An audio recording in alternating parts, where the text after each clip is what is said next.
I'll start by welcoming everybody. For those that don't know me, I'm Zach, the general manager at Outer Shores Expeditions. And Russ will be running us through the webinar today, giving myself included for our first looks at Ocean Wayfinder, which I'm very, very excited about. I'm sure you all are too.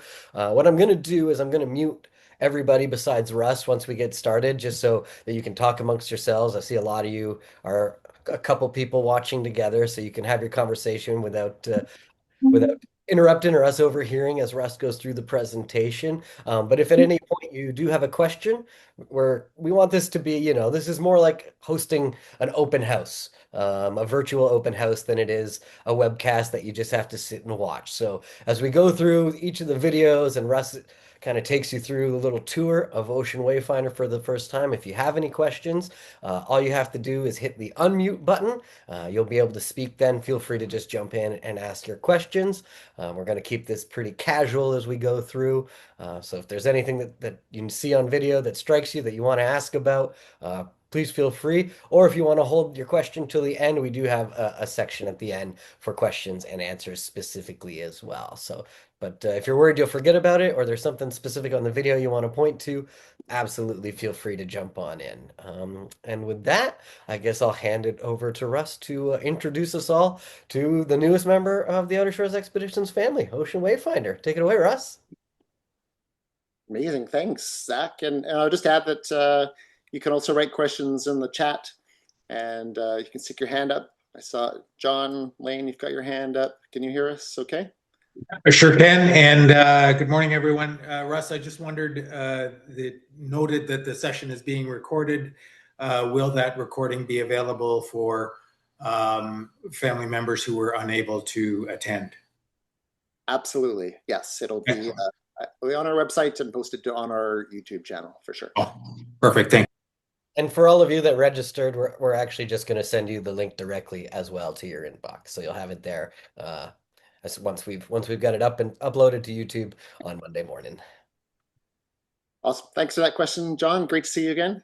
And yeah, this is one of my favorite things to do, everyone. It's like a huge Outer Shores family reunion. And so to all of you that have been on board before over many years, and to all of you that haven't, and welcome aboard. It's great to have you here. And we're excited to introduce and share with you Ocean Wayfinder. And so I'm just going to jump right in here. I'm kind of laughing a little bit because Ocean Wayfinder just literally arrived here in Mill Bay 2 weeks ago. So it's brand new to us. And until then, we haven't had any imagery at all, except a few shots that we were able to get in the spring. And we did some photoshopping and doctored things up a little bit just to get started until we got this. So this is James Thompson helped us with this and added some picture passing cloud on the wall and stuff like that. So there's a few things coming, and then yeah, much more professional photography and videography coming in the days ahead. So let's dive into it. Click here. So just to give you a big picture here, I am going to spend, especially for the benefit of those that haven't traveled with us before, just to speak a little bit about the nature of Outer Shores and what we do.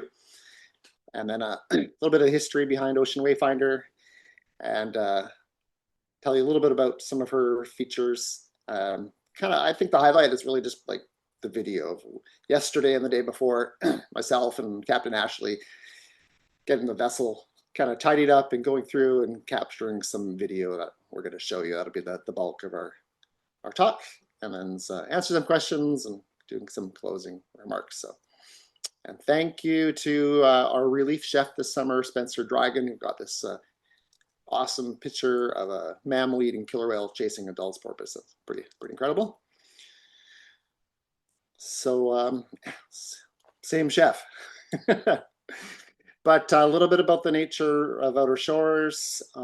We just finished our 14th season, and I can't even believe that. We started Outer Shores from scratch, and I say we, I'm mostly referring to myself and my wife Rebecca. But way back in 2012, small company, kind of family owned and operated. we specialize in small ship expedition travel throughout the BC coast. And yeah, conservation is a big part, conservation education. Increasingly, citizen science is a big part of what we do. And we've also been offsetting our carbon emissions since almost since the inception of the company. So that'll be helpful as we move ahead and go into this growth phase soon. And yeah, for those of you who've been with us, like, I always say at the beginning of an expedition, there's no real set. Like, we know when we're going to start and when we're going to finish, but it's what we do on a daily basis, or the journey of a week or so on board is really driven by weather, tides, wildlife, the interests of you, our guests, the expertise of our crew and specialists who join us.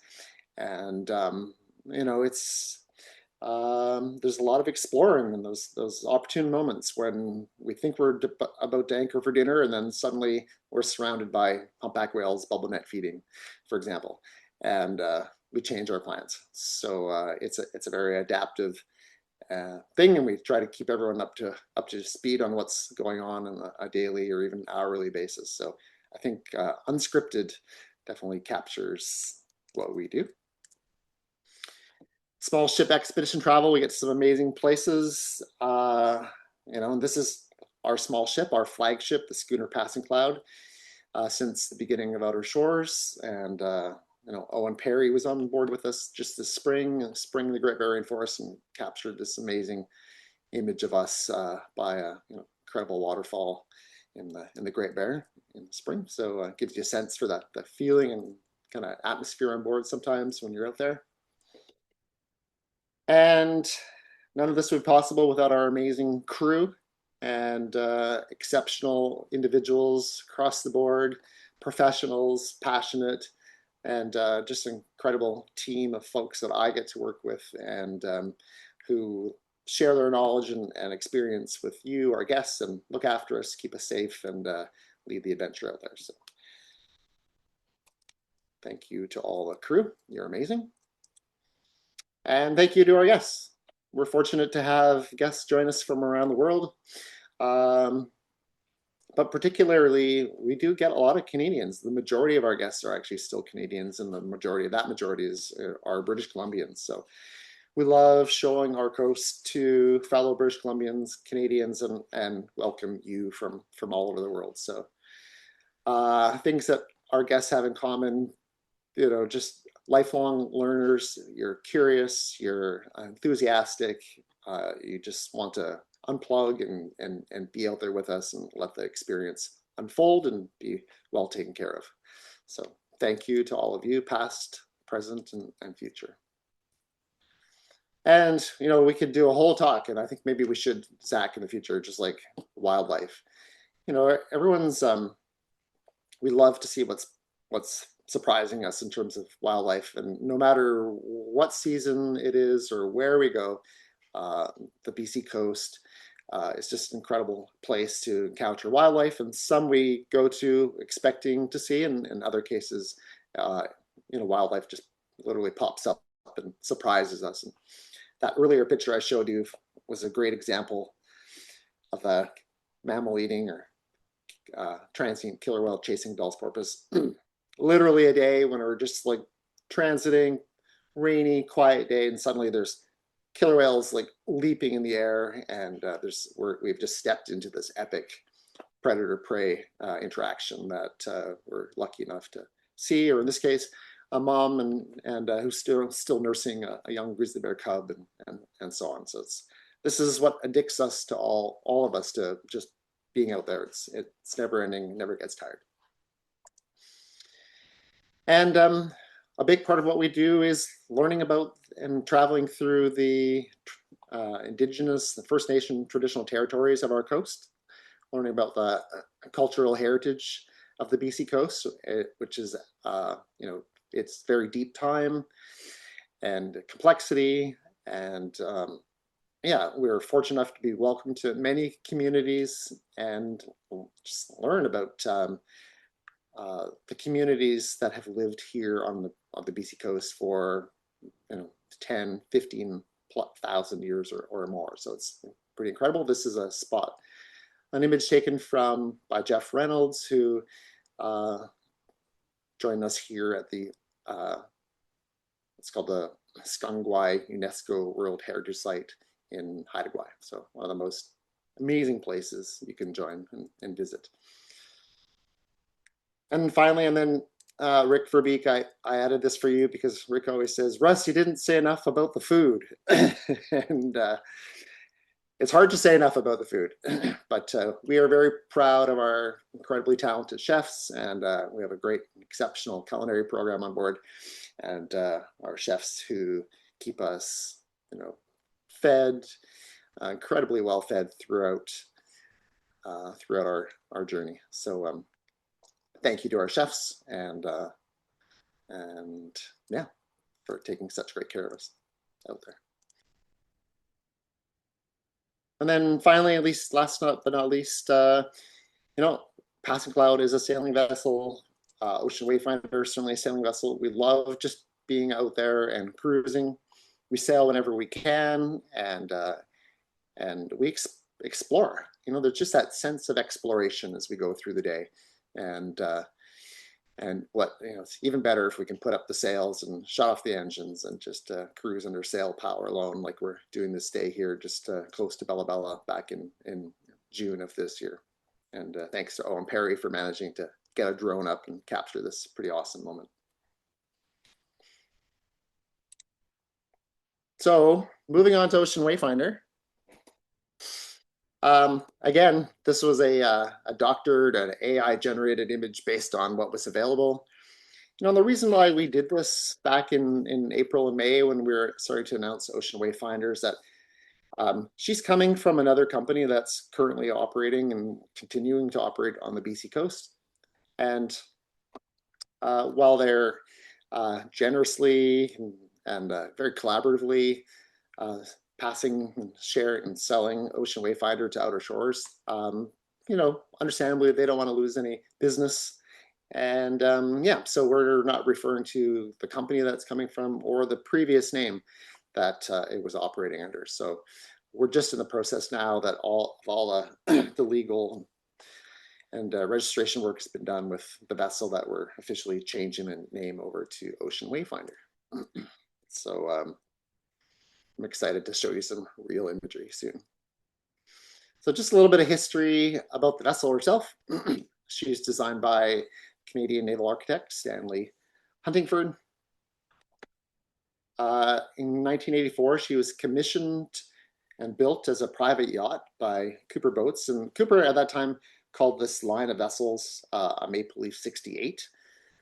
As far as we know, there was 3 ever built. And there's another one operating on the BC coast. And as far as I know, we don't know where the 3rd one is. And they're just incredible vessels. This one was designed, they were hoping to take it around the world. They ended up in the Caribbean and Central and South America, and spent the majority of its life in Venezuela just as a yacht. And then in the early 2000s, same company that has sold her to us brought her back to British Columbia, bought her and brought her up, did a reconfiguration and a major refit. So she's been operating here for the past 20 or so years. It's a very highly respected ecotourism vessel on our coast. And maybe interesting to note that back 20 years ago, I had the pleasure of operating this vessel and her sister ship, and as captain throughout the coast. And so it's actually pretty amazing for me personally, for my journey to kind of come full circle and to be now the owner and steward of this incredible ship. So pretty happy about that. Click. We'll go into all of the details, and we'll eventually have lots of specs available on board. But I think the thing I really want to stress is that, and I say this without taking anything away from our beloved Passing Cloud, but Ocean Wayfinder is a very purpose-built vessel, carefully designed to do what she's doing. Whereas Passing Cloud was designed more as a fishing vessel and coastal trade, and she's been adapted for as a passenger vessel and charter vessel. Excuse me, Ocean Wayfinder was really designed to do, and I'm sure you'll see what I mean as we go through this. So she's about 70 feet or 21 meters. She's built in fiberglass. She's ketch-rigged. She is Transport Canada certified, and as a passenger vessel, and she's a expedition sailing vessel. She has twin diesel engines, and the redundancy of having two redundant and separate propulsion systems is pretty amazing. The engines are almost brand new. They were just installed a few years ago. They're just probably still in the break-in phase, which is a huge bonus for us. Super quiet. I mean, very quiet. When you're in the wheelhouse and motoring at cruising speed, you're just talking at kind of average, room. I was going to say temperatures, but audio levels. And then being modern as well, these engines burn at higher RPM and lower emissions. There's a good sized generator on board to power a lot of the amenities, including we'll joke about sometimes on perhaps on Passing Cloud. Hey Russ, is there any hot water? It's like, yeah, just give me a half an hour. But the generator will there'll be an abundance of hot water, an abundance of water overall. And as I noted below, electric cabin heat, lots of galley appliances. I'll show you. There's charging stations in all the cabins, and many more. She's set up to sail really easily. Both the mainsail and the mizzen sail are in mast furling, so it's just, you don't have to lift it. It's just a matter of pulling them in and pulling them out. And similar to Passing Cloud, she's a big Genoa on furling gear. So again, she's set up to sail quickly and easily and safely, and that's what we like to do. Yeah, again, whereas Passing Cloud is a water maker and we're constantly making water, Ocean Wayfinder has 3,000 liter water capacity, and that's just pretty huge. That's means that we don't have to make water or typically even take water during a week-long expedition. She'll tow 2 original inflatable skiffs with outboards, and again, there's that wonderful redundancy and safety with having a second skiff. And we're just in the process of having a new skiff built for us right now. And then we're figuring out our configuration, but we'll have probably four sea kayaks or more. Okay, we're drilling down here. So give you the picture of how it looks. I'll just go through some of the highlights here. So we're generally going to have 10 guests. She can take 12, but typically we're aiming for 10. And that'll give us room for 4 and sometimes 5 crew. And those crew being our captain, like a mate guide, a deckhand guide, chef. And very often we're lucky enough to be joined by specialists, friends and colleagues who can join us for a trip or maybe 2 a year, and are experts in a particular area of biology or ecology, archaeology, or marine mammals, and so on the coast. So we want to have room for them as well. That'd be great. 2 showers, lots of hot water, and one of the things that everyone comments on in Passing Cloud is that we have this beautiful big library, and although it's not quite as big, this is Ocean Wayfinder has a pretty awesome library, and that lots of space, and we'll build that out, and I'll show you that in a bit. Maybe the feature of the vessel really is the main salon and dining area. Big high ceilings, windows. When you're below deck and sitting in the library or the salon, you can see out the windows, you can look through a portal and not feel like you're missing what's going on. Lots of beautiful wooden cabinetry, books, charts, and just lots of common spaces to spread out, share meals and stories and our adventures. So I'll come back to this layout a little bit as we go through, but the cabins are numbered from 1 to 8 with 2 crew cabins up forward, cabins 1 and 2. Ahead here, that's de facto will probably be used more by crew, but it's available to everybody. Galley, forward, starboard side, salon, and then cabins 3, 4 ahead. The aft cabins 5 and 6. These are the double berths, which I'll show you. And another head, cabins 7 and 8. Okay. I'm trying to remember that I've drank a lot of coffee today, so I'll try to talk too quickly. Okay, here we go. So here's a walk from just a slow dock sidewalk. Notice how high we're looking up. She has a lot of freeboard.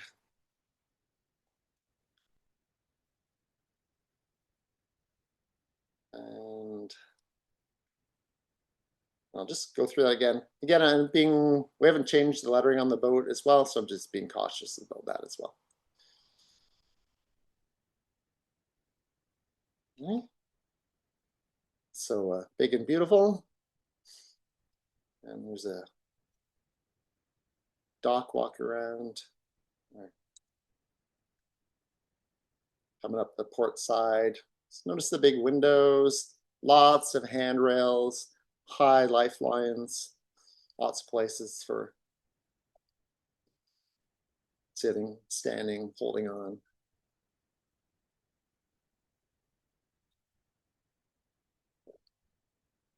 Electric powered windlass, roller furling.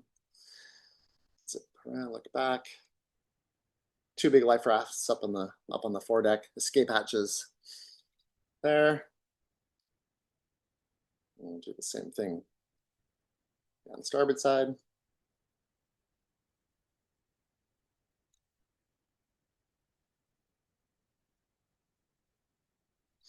And this is all at the Mill Bay Marina yesterday and the day before. So, and one of the things I really love is this aft. I mean, I love the wheelhouse, but I also love this aft cockpit area. It's got an awning up over top of it right now. It won't always. Just outside seating. And then double doors, and they can be double opened flush into the wheelhouse. No big 18-inch step into the wheelhouse like Passing Cloud. And as I go through these, if anyone has any questions, you're welcome to put up your hand or shout or stop me. We got a question from John Lane here, Russ. If Yeah, can one see outside from the galley? say what was it? Sorry, I missed the question. Yeah, can you see outside from the galley?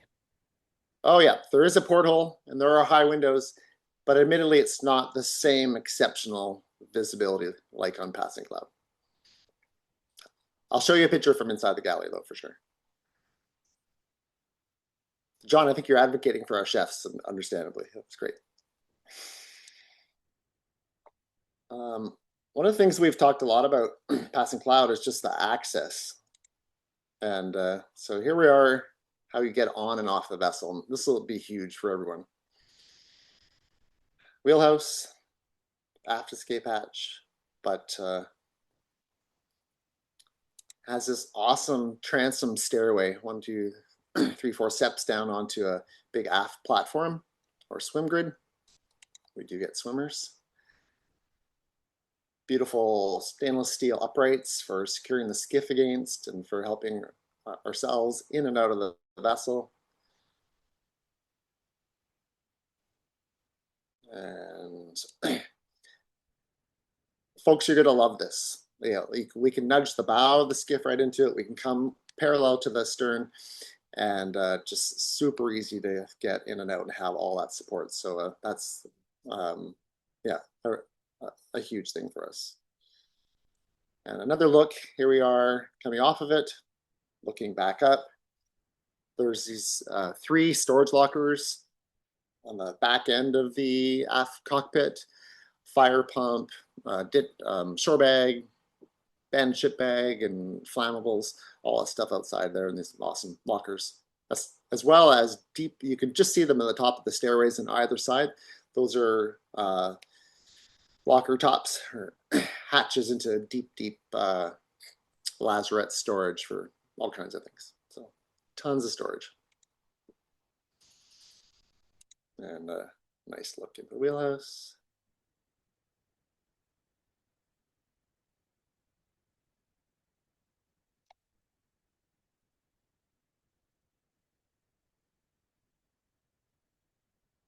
I guess I use the terms wheelhouse and pilot house interchangeable. So, all right, let's start to take you inside.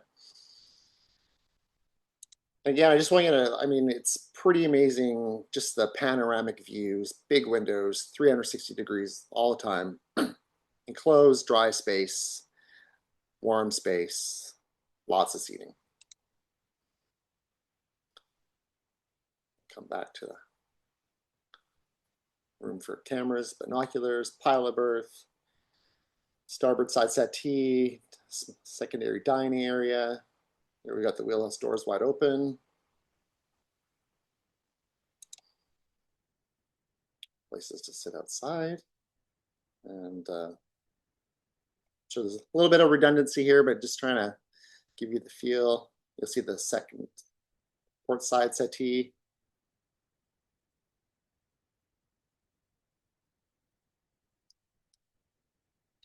And access to the deck on either side of the enclosed cockpits. So super safe. And now I want to take you through the wheelhouse, and this is how you're going to get down below into the main accommodation area. It's true. It's a spiral staircase.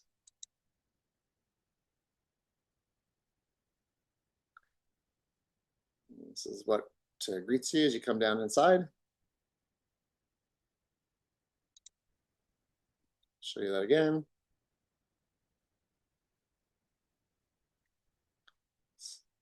Really great access is my message.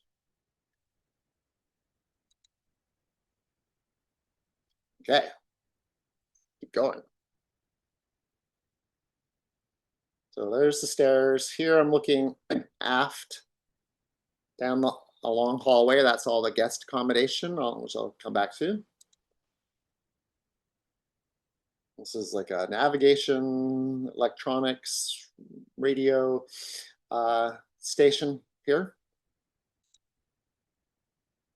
Looking on the port side.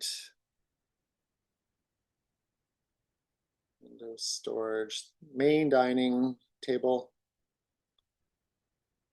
Looking forward, there's a big heavy-duty watertight door that was added as she was certified as a passenger vessel back in the early 2000s. And looking across into the pass through the galley. Coffee, tea, snack station, mugs and so on. Plastic cloth napkins. There's a dedicated napkin spot. We have a long napkin tradition. Donnelly, thank you. Your napkins have made it onto the new vessel already. Oops, I'm stopping this and I didn't finish this.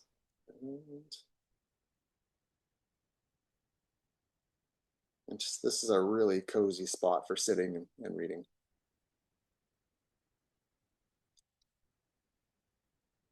And there's some great South American art that has joined the vessel. Just to come back through the same area a little bit closer. Tons of room for books, all our natural history treasures. Came with some skulls and bones, which we were thrilled about.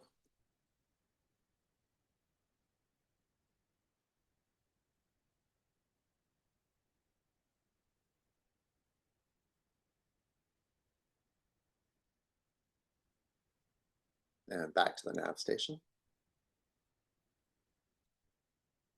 Okay, I want to show you from the main dining area, looking across to where the galley is.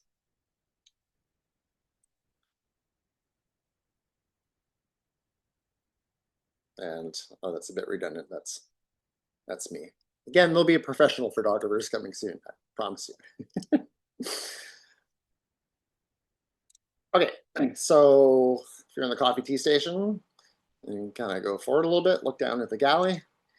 Big electric range, electric oven, stovetop, huge stand-up fridge. There's a big freezer up forward. There's the porthole, John. There's the high windows, and in fact, there's skylights up above as well. So we'll go back again. And for our chefs, our chefs haven't even mostly seen the vessel, so it's a really great space. Lots of room, really well set up. And whereas it doesn't have this same visibility, I think we'll find that our chefs are able to blast through meal prep a lot quicker with the appliances and the space as well, and be able to have more time to come and join us on adventures. And from the inside, passing the fridge on our left-hand side. Knife rack, grates, electric stovetop. We'll eventually change this into an induction stovetop. Convection oven, electric coffee makers, blenders, and all that stuff. Big double sink. We'll eventually add a carburetor and maybe even a dishwasher. We'll see. And yeah, so that's gives you a sense for the galley.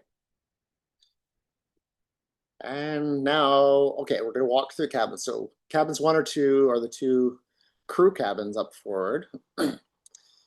So 1, 2 berths, over under, skylight, and porthole.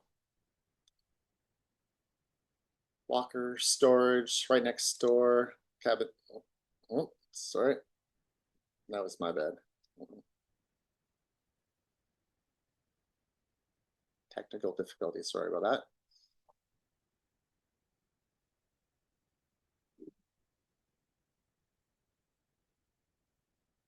And big door into the chain locker, you might have noticed. Original cabinetry on the starboard side. Handholds all the cabins for getting in and out of berths up here. Super handy. And then there's a head right here.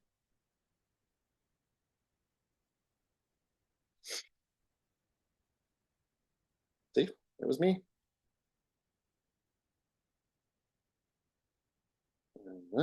Okay. And back to the spiral staircase. Now I'm going to walk you aft into the primarily, not entirely, but primarily guest accommodation. First door you see there on the left-hand side is access to the engine room. Step down. I neglected to get engine room video, but it's an engine room I'm proud of. Almost brand new engines, really well laid out. Yeah, it's pretty incredible. So I'll give you, this is a quick walkthrough. Captain's locker. Left-hand side is cabin 3. Mate's locker, cabin 4. I'll come back. Door. First head, aft cabin. That's 5. Next to 6. These are the big double, almost queen size beds. Second head, shower. And then cabin 7. And cabin 8. Does anybody have any questions before I go through the cabins on one individually? Oh, we had Allison asking if there was enough room for 10 guests to sit at the dining table. Yeah, no, not at the big dining table. We'll have to see how many we put in there, but we suspect that we'll find what's comfortable. At least 6 around the big table across from the galley, and then secondary dining areas will be the table in the salon, and some folks may choose to have their meal up in the wheelhouse as well. We've been talking about, yeah, is there a way to make a folding table like we have on Passing Cloud? So that's a question mark, but at the moment, I don't think we'd be able to get 10 around it. But yeah, we'll spread out, and that'll allow crew to spread out with our guests as well and enjoy meals together in some of those other areas.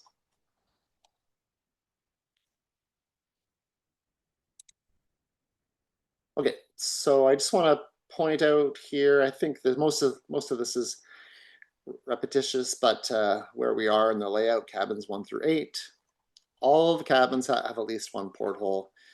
All have a big hanging locker as well as numerous drawers. They all have electrical outlets. Some of the outlets will keep on overnight for anyone that might be traveling with CPAP, although seems like most of the CPAP units now are have incredible battery life overnight. Reading lights and and just shelves, a great place to just kind of hang out and enjoy your day. And so I would say they're a little bit more so than passing cloud can be places where people just hang out and enjoy reading or reflecting on the day and so on. And then the two aft cabins I'll show you, there's double portholes and trade-off. So okay, so cabins 3, 4, and the starboard head. So we're gonna go down the starboard side first. Cabin 3. Hooks, portal. We didn't have a chance to make up all the beds, uprights, and reading lamps. Show you that again. It's pretty quick. I have a few that show the storage space a little bit better than some of these, but right below there. Okay, that's 3. And when we do have a specialist, often we suspect that we'll use cabin 3 as kind of a captain and specialist type cabin. Cabin 4 we made up to just give you a sense for what it's going to feel like with bedding and cozy, comfortable space, books, and again, these uprights for something to hold on to as a person in the top bunk gets in and out up there. There are patented merino blanket. And then the starboard head, quite large, big mirrors, electric saltwater flushing toilets, similar to passing cloud, but somewhat different, and showers. Okay, so that's ports, or rather starboard side. Here's the 2 aft cabins. So we've really noticed that double size beds have garnered quite a bit of attention, which is awesome. If you like to snuggle, we have an option for you. The beds, I measured them last night. They're about 75 inches long by 58 wide. So, a queen size bed is 80 by 60, so slightly smaller than a queen. The trade-off is that there's definitely less floor space in the aft cabins, but have a look. I'll go nice and slow if I can. Lots of storage. Step up. 2 big portholes, kind of a bookshelf on the whole side there, and reading lamps for each of you. And then cabin 6 is they're mirror images of one another. The white panel thing you see on the side there is that's electric, the equivalent of baseboard heating. They're really lovely, super comfortable, and if you're booking and want one of these, just make sure you let us know ahead of time, and if we don't ask you, but we'll try to ask you as well. Really nice space. Okay, so that's 5 and 6. Takes us over to the port side.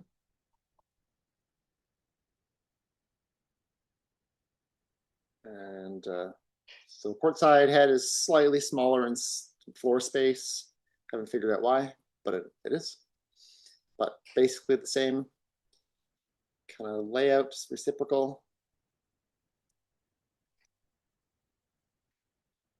Nice big showers.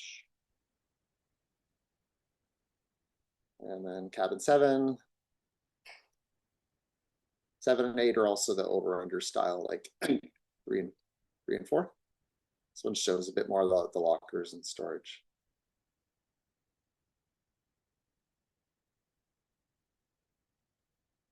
And last but not least, very similar, cabin 8.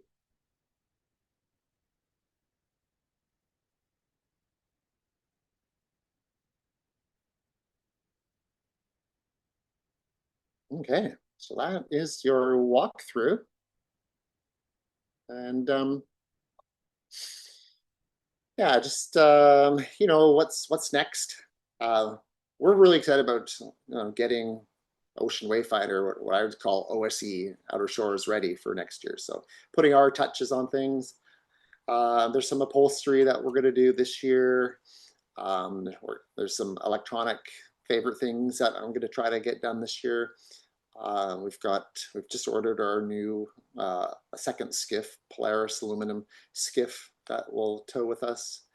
New kayaks. We'll be sticking with the Delta 10, mostly single kayaks, but all the things that you've come to know and love and enjoy about Passing Cloud, our style of bedding, and how we consume our amazing meals from our chefs, increasing our style of art. And then over the next few months, for sure, we'll be doing crew training. Myself and Captain Ashley in particular will be just taking her out on a regular basis and getting familiar with maneuvering again with twin engines and all that stuff, sailing. And then already we'll start planning some of our kind of larger projects that we'll take on for late 2026 and going into 2027. All the above deck areas have recently been painted and look amazing, but the hull itself is ready to be painted as well. There's some favorite rigging things we'll start looking at, and no doubt it's a boat. There's going to be no end of a list. So that's what's kind of coming up for us in the next few months and beyond. And then yeah, I thought before wrapping up this would be a good spot to just answer any questions that may have come up while we've been chatting, and kind of open up the floor and see what people think. Either just feedback or specific questions, you're totally welcome. We got a few here from the chat, Russ. Okay. Sandy was asking about one, is there Wi-Fi and solar power?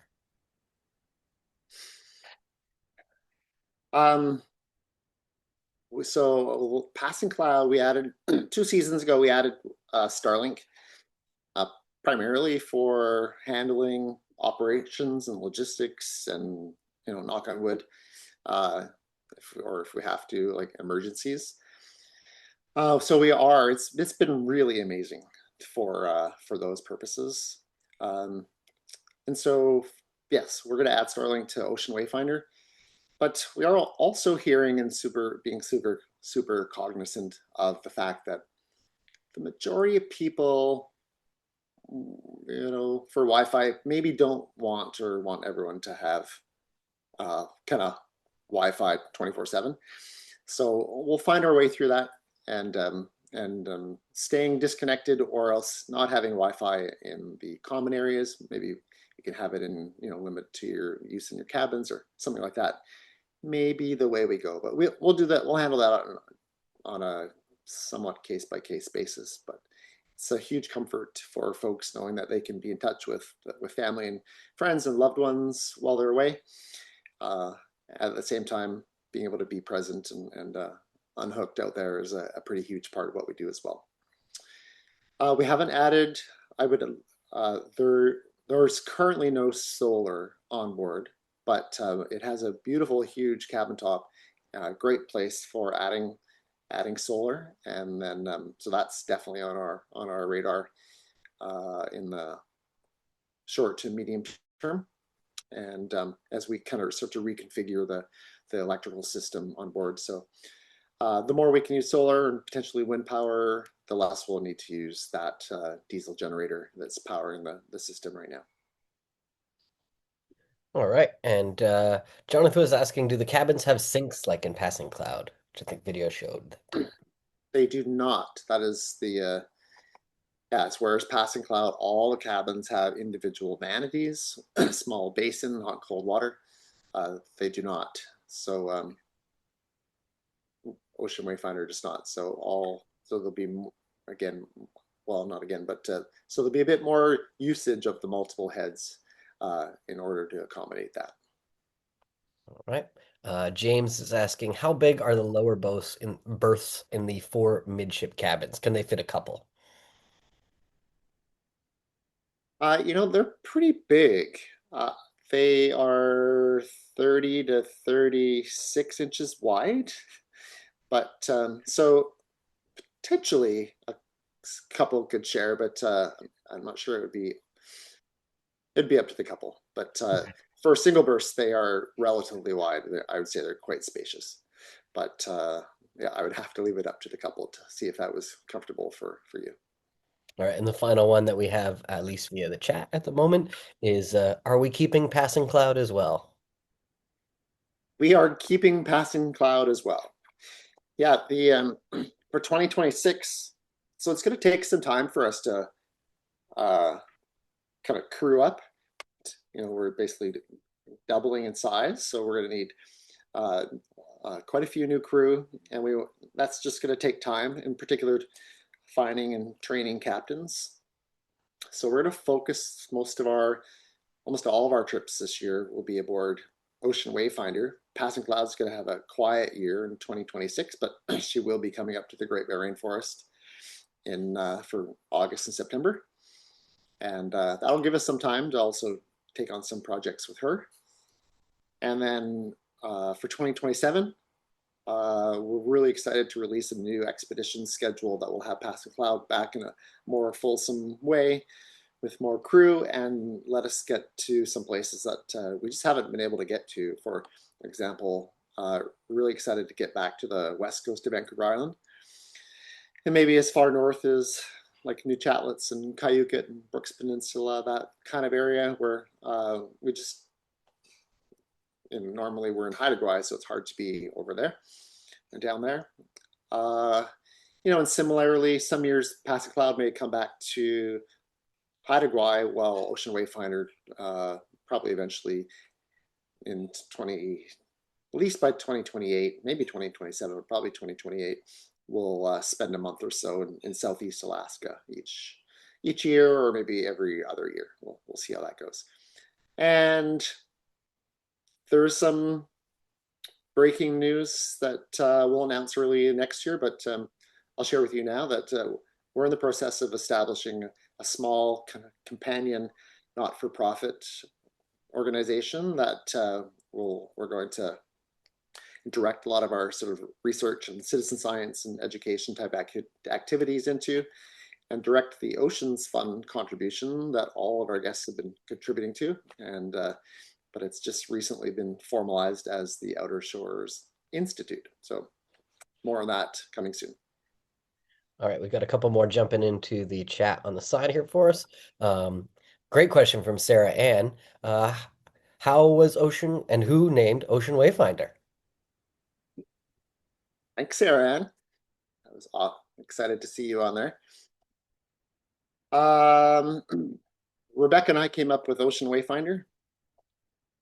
The names are tough, and somehow we came up with Wayfinder as this, many of you will know, but this sort of a traditional or indigenous, and particularly Polynesian sense or way of navigating the ocean using natural or ecological features, whether that's the swell direction and strength, or sky, or what's drifting in the ocean, smells, and wildlife itself. And that just seemed to really resonate with us in terms of the way that we try to be in tune with the ecology of the systems that we visit. So, and then we put that together with Ocean Wayfinder to make a kind of I don't know, it seemed to us a little bit more complete name. So that's how we came up with that. We're pretty happy about it,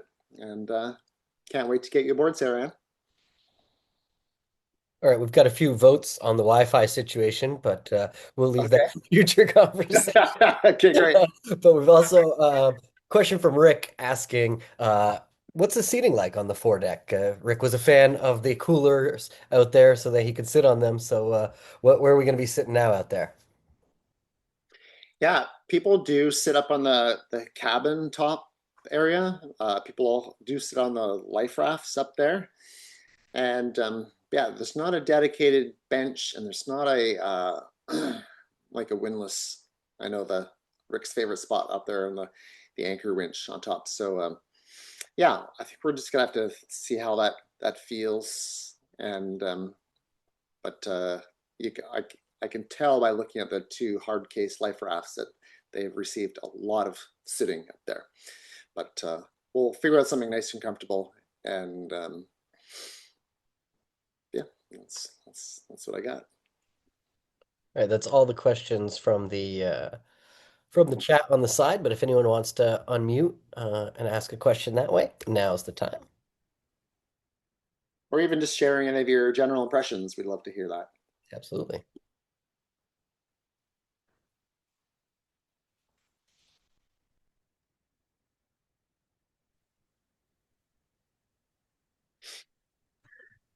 Yeah, it's Steve Cleary here. Hi, Steve. Hi. In terms of the Passing Cloud was very much a kind of performance clipper, wasn't it? It was the original pedigree of that boat from Blue Nose and the Architect. How do the hull speeds compare with the two boats when you're sailing? Yeah, I would say the even though there's similar lengths, the water line on it would be a trade-off. The obviously Passing Cloud is a much kind of finer, more shapely hull, but Yeah. she has a shorter water line than Wayfinder, but but a bigger rig by far. So, but I have sailed Wayfinder quite a bit, and she has a beautiful big main, big Genoa, and massive Jenniker when we have the opportunity to get that up. So she moves along really nicely, but you know, I think it's hull speeds will be, operationally, I think it'll be comparable for us to be able to be out there and comfortably doing 5, 6, 7, 8 knots without too much effort. Will she Yeah. do the 10 or 11 knots of Passing Cloud? We'll have to. We'll see. We'll find that out. Yeah. Okay. I remember being at the helm on Passing Cloud all those years ago, and we got a bit of a breeze up, and it was quite a thrill. It's a real thrill. I will add that as we're motoring, without much effort at all, Ocean Wayfinder cruises at like 7.5, 8 knots, kind of effortlessly, whereas Passing Cloud at relatively low RPM, maybe 1600 RPM, whereas Passing Cloud, at 1600 RPM, it's more of a sort of a 6.5, 7 knot kind of vessel. So sometimes it'll be nice to have that extra Live. knot and a half for sure. Okay. Thanks for that. Yeah, looking forward to seeing you in July, I believe. Yep.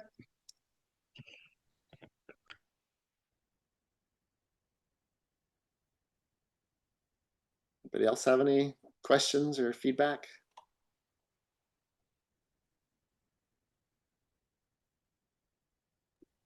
We've got a couple more here from the chat. We're asking if we're planning on doing a dockside open house at one of the Victoria marinas before the season starts.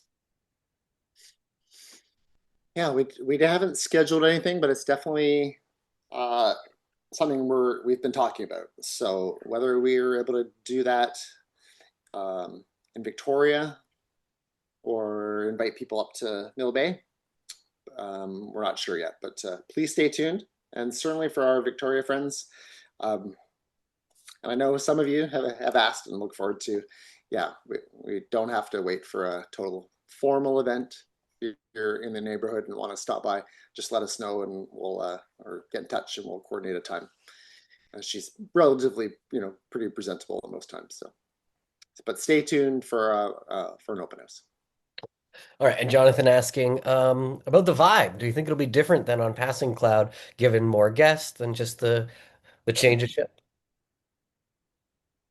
I think the Passing Cloud and the Outer Shores vibe. It's as we go from 6 guests to 10 guests, it's definitely gonna be a little bigger, but I don't know. Sometimes it's a little bit more sort of critical mass and having plenty of space to spread out and that comfort.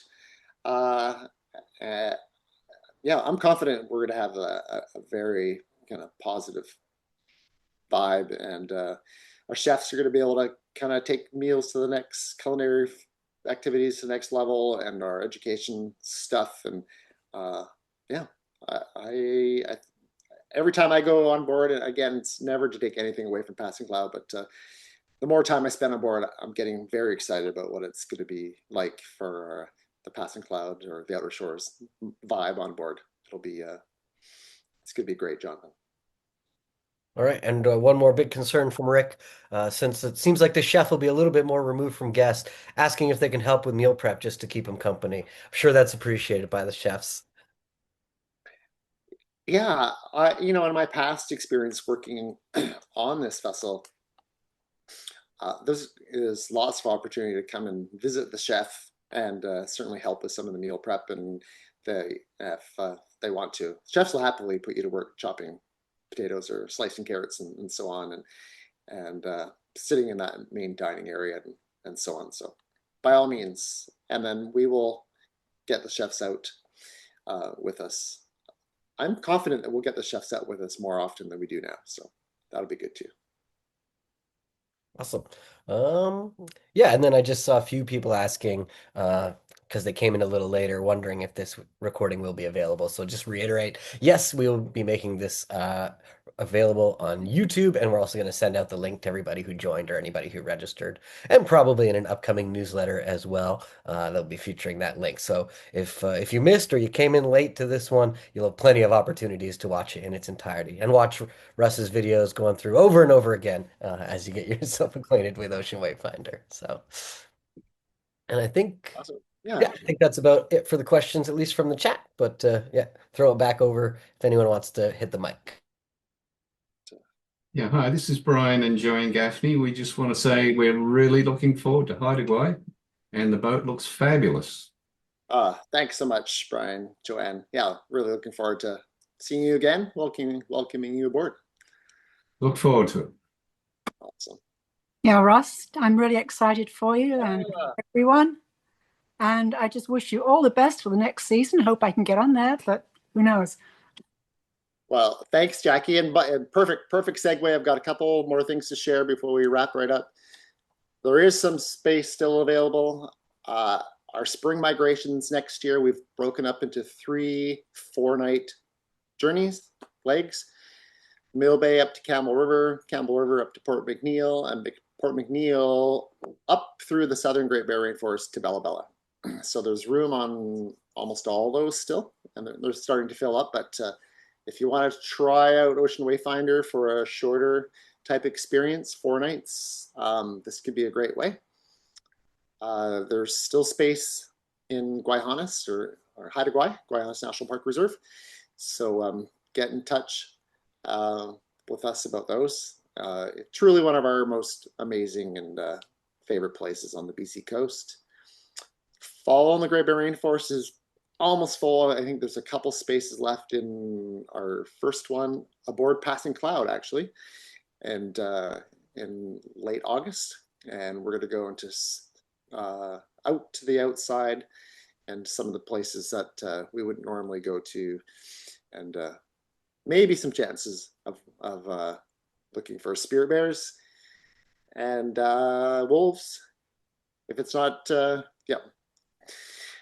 if it's not dry like it was this year. And then we're also going to do the our Inside Passage fall migration again as we bring the boat home, all the way from Port McNeill back down to Mill Bay or Brentwood Bay. So there's definitely options still left for this year, and we'd love to hear from you. And that's about it. We're going to do another webinar or webcast probably in January to just kind of do an overview of all of our destinations. If you're new to us and want a bit more about know a bit more about where we go and how to choose what could be a good fit for you. So stay tuned for that. We were thinking about doing it December, but December's pretty busy for everyone. So that's coming up. And otherwise, yeah, thanks for joining us. Ending on one of the favorite underwater videos or images I took out near Bamfield. And if you have any questions, get in touch by email or the website or phone. And Zach's always there. I'm there. Always happy to jump on a call or a video call and chat with folks. And yeah. Just one more question here for you, Russ, about sailing. If there's a spinnaker or two on board. There's a big gennaker. Yeah. So we don't, it's a big, yeah, we don't use a spinnaker pole, but it's a huge gennaker and a sock. And yeah, look forward to getting that up. Yeah. Yeah. So, Okay. Well, thank you. awesome. Thanks, everyone. Thanks for making time to join us and your interest and being with us on this journey for so long. And if you're new to us, welcome aboard once again. And yeah, yeah, really appreciate your interest and just being along for the ride. Thanks.